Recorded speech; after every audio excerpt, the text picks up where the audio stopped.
Mr. President, off.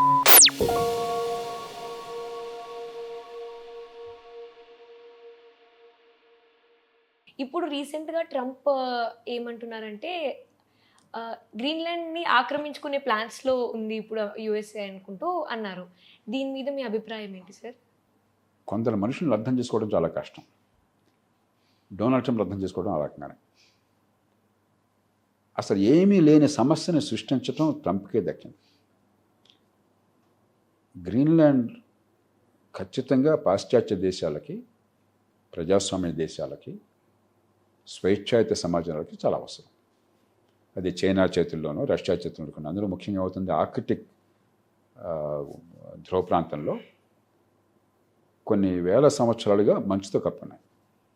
Antarctica లాగా Arctic ఒక ఖండం లేదు, అక్కడ మంచే ఉన్నదంతే. ఆ మంచు కరిగిపోతే సముద్రమే మిగిలేదు.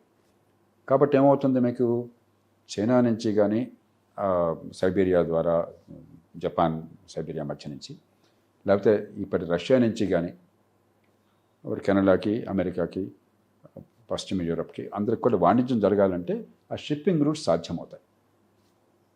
మొట్టమొదటిసారిగా 12,000 సంవత్సరాల క్రితమే ప్రపంచంలో వ్యవసాయ విప్లవము, అక్కడి నుంచి గత 300-400 సంవత్సరాల్లో పారిశ్రామిక విప్లవము, ఇప్పుడు ఆధునిక యుగం అన్నీ వచ్చినాయి.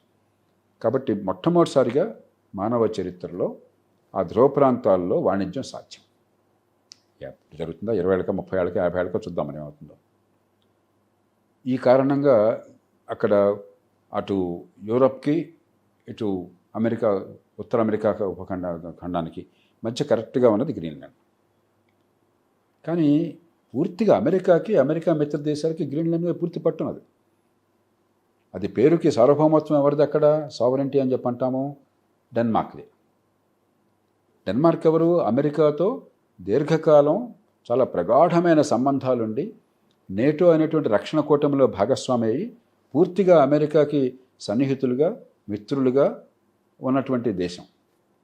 అక్కడ అమెరికా స్థావరాలు ఏర్పరచుకోవాలన్నా, అమెరికా పాశ్చాత్య దేశాల ప్రయోజనాలను పరీక్షించడం కోసం అని చెప్పని మరి అక్కడ స్ట్రాటజిక్గా, వ్యూహాత్మకంగా చర్యలు తీసుకోవాలన్నా ఎవరు కాదనే వాళ్ళు లేరు.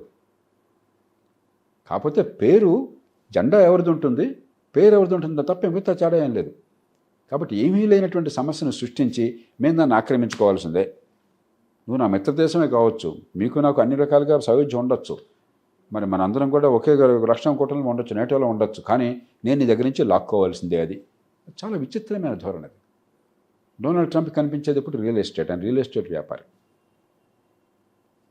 గ్రీన్లాండ్ అనేది ఆస్ట్రేలియాని వదిలేస్తే, ఆస్ట్రేలియా ఒక ఖండం కాబట్టి ఆస్ట్రేలియాని మిగతా ద్వీపాల్లాగా లెక్కేయలేం, ఐలాండ్స్ లాగా లెక్కేయలేం.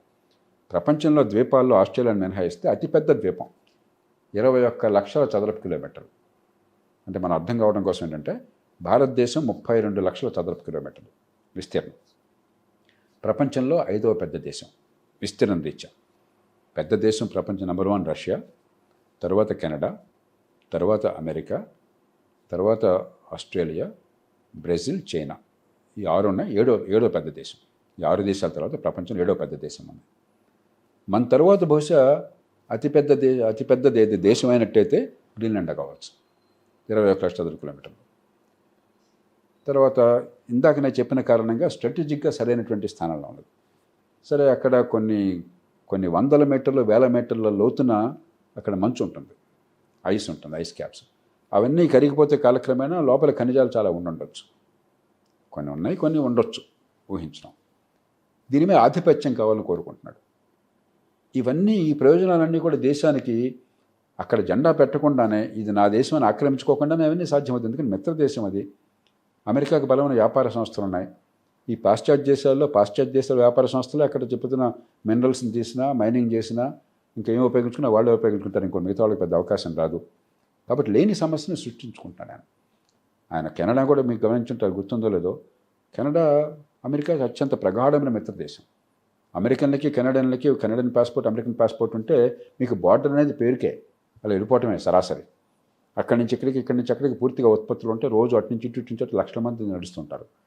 కెనడా 51 రాష్ట్రంగా ఉండిపోవాలా, నేను దేశంలో కలిసిపోవాలా అంటాడు ఆయన. అవసరమేం లేదు.